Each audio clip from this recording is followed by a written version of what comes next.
The total stock option has now been added to the finishing area for 2.5D features. Here we have a simple mould plate. If I run through a 3D simulation, you'll notice we have a few holes and a side operation on the inside. All I want to do now to finish off the part is to run a toolpath around the outside of the stock boundary.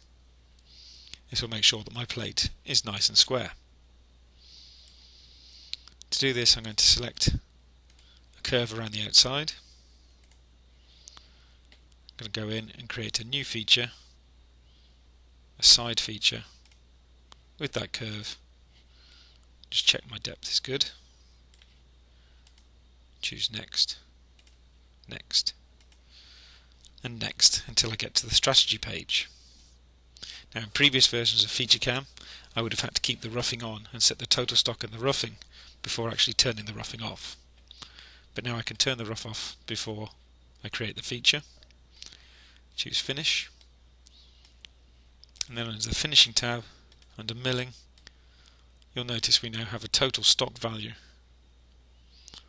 I can go in and set this. In this case, I'm just going to set it to 0 to get a finishing pass around the outside. Apply, preview that toolpath, and I get my toolpath around the outside of the part. I can run a final 3D simulation.